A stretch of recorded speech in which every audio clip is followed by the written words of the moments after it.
Bismillahirrahmanirrahim. Konsepsi umum dari pokok-pokok akidah yang diajarkan oleh Rasulullah SAW dan tentunya bersumber pada dua aspek utama, yaitu Al-Quran dan juga hadis-hadis Nabi Muhammad SAW yang kita ikuti. Ya, bila sudah menuju kepada pengertian petunjuk-petunjuk yang bersumber dari Rasulullah SAW, baik berupa perkataan, perbuatan, ketetapan, sifat, sikap, dan turunan lainnya, itu disebut dengan hadis. Jelas ya? Kalau kemudian dijadikan sebagai jalan untuk diikuti, pedoman kehidupan ya, yang diikuti, maka disebut dengan sunnah. Secara singkat membedakannya demikian. Kalau ada istilah hadis dengan sunnah, ya, ada nanti pengertian dalam ilmu hadis, ada dalam fikih, ada dalam usul fikih. Ya, nanti dua kata ini memiliki penekanan yang berbeda-beda, tergantung dalam pengertian disiplin ilmunya. Nanti misalnya kalau kita berbicara tentang kaidah usul fikih dengan dengan hadis, itu penerapannya bisa berbeda. Fikih berbicara tentang pahala dengan non pahala atau bahkan melahirkan dosa. Itu yang kita kenal sunnah, kalau dikerjakan mendapatkan pahala, kalau tidak mampu mengerjakan karena alasan yang dibenarkan oleh syar'i misalnya, maka tidak melahirkan konsekuensi dosa. Ya kan? Nah, demikian nanti kalau kita kembali ke ilmu hadis, maka kita dapatkan pengertian yang serupa, baik sunnah ataupun hadis adalah segala yang disandarkan kepada keterangan Rasulullah SAW, baik berupa perkataan, perbuatan, ketetapan atau takrir, sifat dan sikap, atau segala yang menyertai pada keterangan-keterangan beliau. Ya, nanti kalau kita ngaji lagi ke sunnah dalam tinjauan usul fikih, nah ini kita bisa dapatkan turunan-turunan yang menyertakan hukum dari 5 hukum utama, ya kan? Nanti ada yang ibahah di tengah-tengah, nanti naik ke kanan sedikit ya, jadi sunnah, naik ke kanan lagi menjadi halal, menjadi wajib, ya kan? Kemudian ke kiri menjadi karahah atau makruh, kesananya lagi menjadi haram. Nah, ini terkait dengan tinjauan hukum-hukum. Demikian cara kita memahami sesuai dengan disiplin ilmunya, dan secara umum nanti untuk membedakan pengertian spesifik antara hadis dengan sunnah adalah apa yang saya sampaikan tadi. Jadi kalau segala yang dilekatkan kepada Rasulullah itu hadis dan sunnah pada umumnya. Namun ketika menjadi konsepsi untuk diikuti, ya maka secara spesifik namanya disebut dengan sunnah. Ya, dari kata sanna itu jejak yang diikuti, jalan yang diikuti. Ya, nah karena itu ulama memperkenalkannya dengan Al-Quran dan sunnah. Lebih dihadirkan kata sunnah ini untuk menunjukkan sifat kuat ya, penguat untuk mengikutinya. Ya, jadi kalau Anda mendengar misalnya Al-Quran sunnah itu menunjukkan kepada sifat pedoman yang harus diikutinya. Pedoman yang diikuti. Kalau Anda mendengar Al-Quran hadis, nah ini menunjukkan penekanan kepada sumber hukum. Jadi kalau kita mencari referensi hukum di dalam Islam, ya kan, dasar-dasar kita untuk mengerjakan sesuatu, maka yang dimaksudkan di situ adalah sumber hukumnya Al-Quran dan hadis-hadis Nabi Muhammad SAW. Tapi kalau kita ingin menekankan kepada aspek untuk mengikutinya, ikuti itu semua, ya kan? Jangan hanya menjadikan itu sebagai sumber referensi acuan tapi nggak diikuti. Ya, kalau kita ingin menekankan kepada aspek mengikutinya, maka sering diungkapkan oleh ulama dengan pengertian Al-Quran sunnah, jelas ya. Jadi kalau ada mendengar istilah misalnya sunnah Nabi, nah itu bukan hanya didengar tapi ikuti. Ya, jelas ya, paham maksudnya. Baik, ini gambaran-gambaran ini keseluruhannya pada intinya akan menjelaskan tentang pokok-pokok terkait dengan akidah, terkait dengan ikatan iman, yang simpulnya ada 6 pokok itu yang dikenal dengan rukun iman. Ini sangat detail saya terangkan insyaallah di 60 video kemarin deh, 60 pertemuan. Bahkan kita telah uraikan di mana ini berada, ya, keadaannya seperti apa, kemudian berada dalam jiwa apa, baik terkumpul nanti di jiwa takwa. Di jiwa takwa ada supportnya, katalisnya apa, tempatnya di nafas berada dalam kalbu dalam sadrun, alirannya sampai melahirkan perilaku seperti apa, sudah kita uraikan. Karena itu mohon berkenan kepada yang baru bergabung ataupun yang telah lama terhubung untuk mengevaluasi kembali, sehingga saya sarankan setiap tahap pembelajaran dipahami dengan betul secara menyeluruh, ya, menyeluruh sampai paham, sampai mengerti, pelan-pelan saja, karena ini kan kita belajar sepanjang hidup kita, ya, karena iman ini perkara yang dijaga sampai akhir kehidupan. Wala tamutunna illa wa antum muslimun, ya, jaga sampai meninggal. Karena itu belajar tentang keimanan itu belajar yang tiada batas, penguatannya tanpa batas sampai kita wafat. Jadi sabar, jangan harus kemudian belajarnya lompat-lompat gitu ya, lompat 1, lompat 2, tidak, mesti pelan-pelan, terus minta kepada Allah bimbingan, minta taufik, minta penguatan, sehingga bisa konsisten dalam kemuliaan. Itu yang dimaksud istiqomah itu, ya, sedikit demi sedikit tapi paham dengan baik, itu lebih bagus daripada memaksakan kita baca banyak tapi mengertinya sedikit, dan lompatan-lompatan itu yang sangat berbahaya. Nah, pembahasan tentang ini, teman-teman sekalian, pokok-pokok ini sudah dipahami oleh para sahabat yang diajarkan oleh Rasulullah SAW. Kalau saya buat bagannya ke sini saja lebih memudahkan. Ya, yang ini diajarkan oleh Rasulullah SAW. Ya, SAW kepada para sahabat, umat, ya, itu tepat disampaikan. Ini umat dari kalangan sahabat. sudah sampaikan juga yang dimaksud dengan sahabat. Ingat ya, kalau dimaksud dengan sahabat, cirinya 3 yang paling utama. Ya, hidup semasa dengan Rasulullah SAW. 1, beriman kepada Rasulullah SAW sampai wafat. 2, 3, berjumpa dengan Rasulullah SAW secara langsung. Jadi, saya ulangi. 1, hidup semasa dengan Rasulullah. Jadi, di zamannya Nabi hidup. Ya kan? Ini 1. Yang kedua, berjumpa dengan Rasulullah SAW. Jadi, adanya perjumpaan, pertemuan. Jadi, kalau dia hidup sezaman misalnya, namun tidak berjumpa dengan Rasulullah, maka tidak disebut dengan sahabat. Jelas ya? Baik. Yang ketiga adalah beriman kepada Rasulullah sampai ia wafat. Ya, penting sekali kalimat sampai ia wafat itu penting, karena nanti ada yang beriman tapi setelah Nabi wafat murtad, ya. Nanti seperti Musailamah al-Kadzdzab dan sebagainya. Ada yang beriman bahkan di masa Nabi tapi penuh dengan penyakit, hanya kamuflase saja. Ya, seperti Abdullah bin Ubay bin Salul. Ini tidak masuk dalam kategori ini. Ya. Jadi hidup di masa Rasulullah SAW, berjumpa dengan Rasulullah SAW, beriman kepada Rasulullah SAW sampai dia wafat. Itu dikenal dengan apa? Dengan sahabat. Jelas ya? Nah, kalau satu di antara 3 ini gugur, maka tidak disebut dengan sahabat. Kita tidak menjadi sahabat Rasulullah karena hidupnya berbeda zaman dengan Rasulullah. Bahkan 2 gugur dari kita itu. Ya, 1 hidup tidak zaman, 2 nggak pernah berjumpa secara fisik. Gitu ya? Nah, Uwais Al-Qarni itu 1 gugur. Hidup di zaman Rasulullah, tapi tidak pernah berjumpa secara fisik dengan Rasulullah, ya kan? Walaupun beriman sampai wafat dan bahkan disebut-sebut oleh Rasulullah, tapi tidak masuk kategori sahabat, ya karena apa? Karena tidak berjumpa dengan Rasulullah SAW. Nah, ini menunjuk tentang bagaimana penerimaan ya, ilmu pengetahuan itu diterima dari Rasulullah. Semua punya keutamaan. Jadi tabi'in juga punya keutamaan, sahabat punya keutamaan, dan kita tabi'ut tabi'in atau atba' juga punya keutamaan. Bahkan disebut dengan saudara-saudaranya Rasulullah SAW. Akhwani ya, bahasa Nabi itu yang riwayat yang sama kepada beliau adalah saudara-saudara Rasulullah SAW. Artinya masuk keluarga besar muslimin yang disatukan dalam ukhuwah Islamiyah. Ya, innamal mu'minuna ikhwah. Sungguh orang-orang yang telah beriman itu diikat persaudaraan dengan imannya, keseluruhannya menyatu.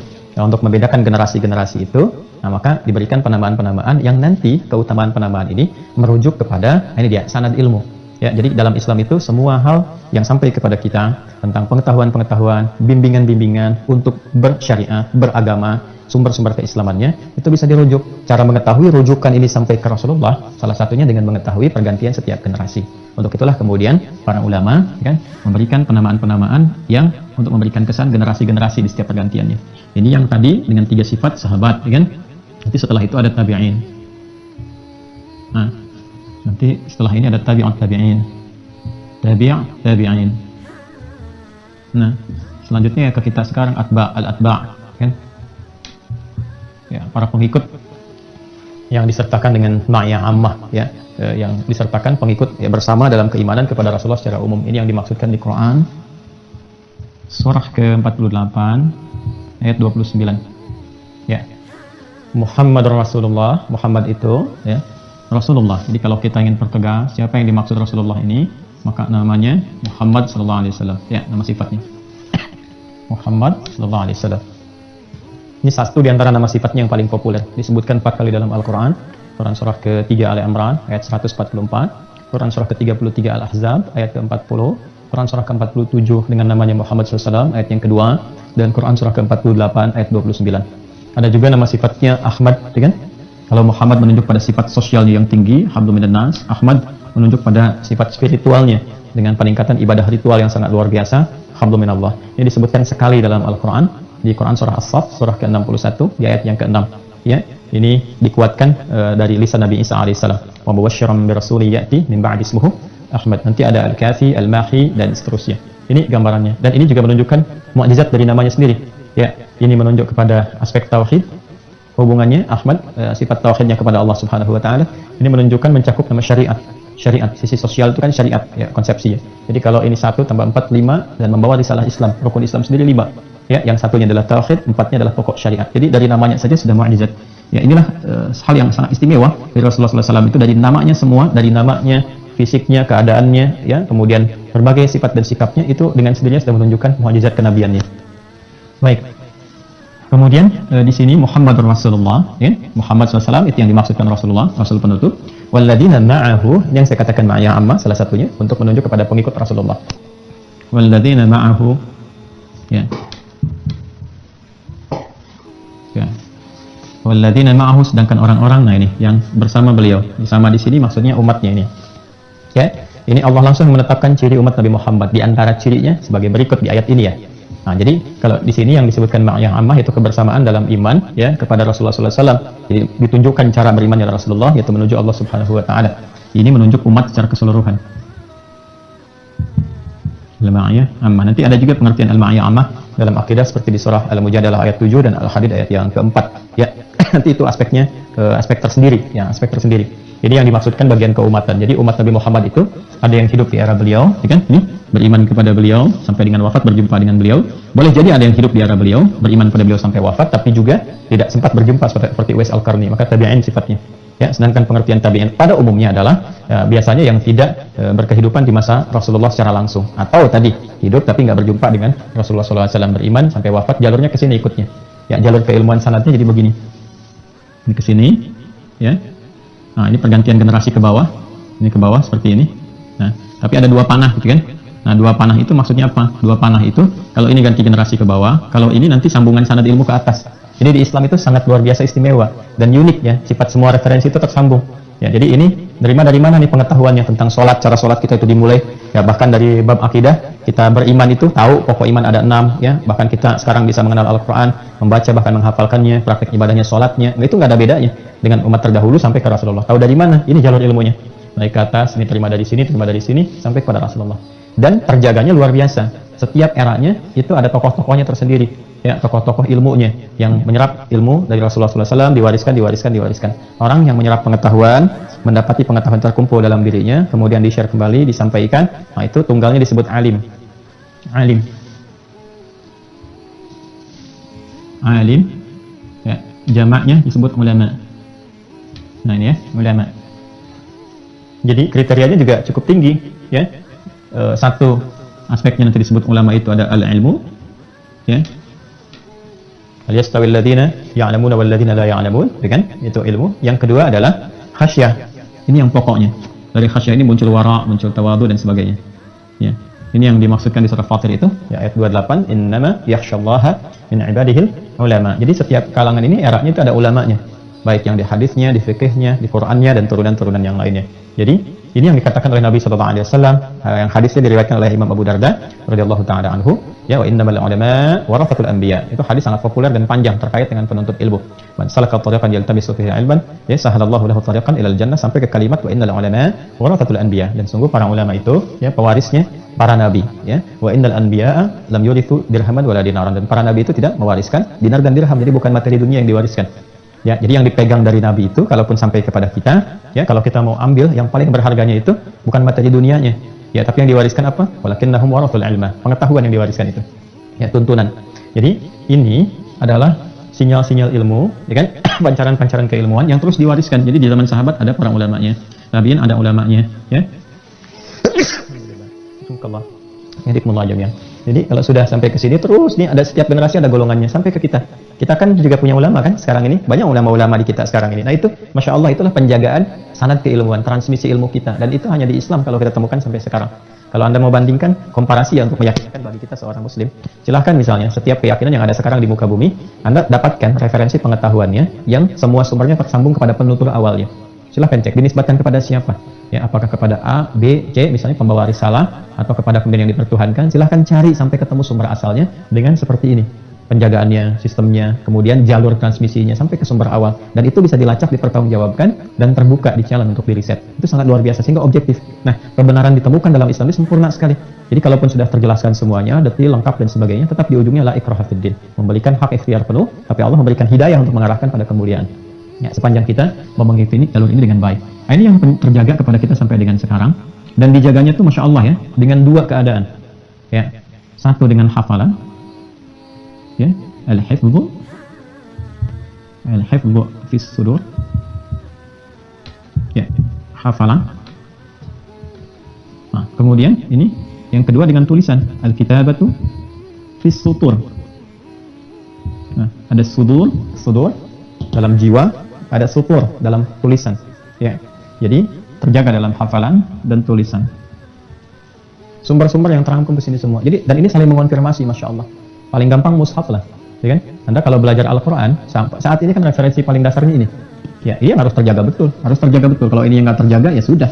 ya bisa kesininya berdampak fatal gitu kan. Karena itu Quran itu dijaga oleh Allah Subhanahu wa taala langsung. Quran surah ke-15 ayat yang ke-9. Inna nahnu nazzalna dzikra wa inna lahu lahafizun. Kami yang telah dengan keagunganku kata Allah, ya kan?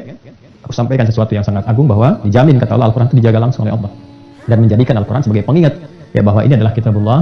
Jadi dengan menjaga itu kita diingatkan, nggak ada yang bisa menghadirkan yang seperti ini. Ini bukan makhluk, ini firman Allah, ini kitab petunjuk, ini hudan. Jadi dengan cara penjagaan ini saja, ini sudah memberikan kesan kepada kita bahwa ini bukan sesuatu yang biasa, ini sesuatu yang penting, pedoman kehidupan luar biasa dan sebagainya. Inna nahnu nazzalna dzikra, kami yang telah menurunkan Al-Quran sebagai zikir pengingat, wa inna lahu lahafizun, dan kami yang menjaganya kata Allah ya, dengan kuasa Allah, dengan segala keagungannya, dan Allah menjaga Al-Quran sampai sekarang. Jadi kita dapati sampai sekarang Al-Quran itu mudah untuk dihafalkan dan ada mushaf tulisannya dalam bentuk tulisan.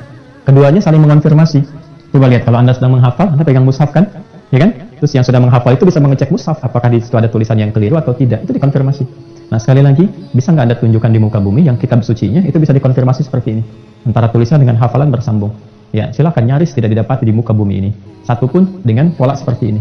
Di mana ada kitab suci mudah untuk dihafalkan dan terkonfirmasi sama dengan tulisan dan itu serupa di seluruh tempat di muka bumi. Jadi nggak berbeda setiap bahasanya. Ya, silakan cek. Yang ada sekarang kita dapati ya bahasa Arab semua sama, yang dilafalkan, yang dituliskan di mushaf semua sama. Adapun arti itu terjemah ya di setiap tempatnya. Kadang-kadang kita dapati yang kitab yang disucikan misalnya ya di beberapa tempat atau keyakinan saat ini boleh jadi di setiap tempatnya atau negaranya bisa berbeda-beda. Ya, di Inggris bahasa Inggris misalnya, di Indonesia bahasa Indonesia, dan tidak ditemukan bagian pokoknya. Nah, teman-teman sekalian, saya harus memohon maaf dan memohon izin kepada teman-teman semuanya. Saya harus berhenti di sini karena kondisi fisik saya tidak memungkinkan untuk melanjutkan. Ya, kita insya Allah mudah-mudahan akan rekam barangkali turunan dari ini sehingga sampai kepada pokok akidah. Nanti mudah-mudahan bisa ditayangkan mendekati kepada Jumat sehingga apa yang saya sampaikan di hari ini bisa sampai. Saya harus mohon izin sejenak, harus nampaknya ada penyesuaian kondisi fisik saya, harus istirahat sejenak sehingga nanti bisa lebih baik untuk bisa merekam dan dilanjutkan kepada teman-teman semua. Mohon izin, saya berhenti dulu ya. Saling mendoakan, mudah-mudahan Allah sehatkan. Terima kasih. Subhanakallahumma bihamdika asyhadu an la ilaha illa anta astaghfiruka wa atubu ilaik. Assalamualaikum warahmatullahi wabarakatuh.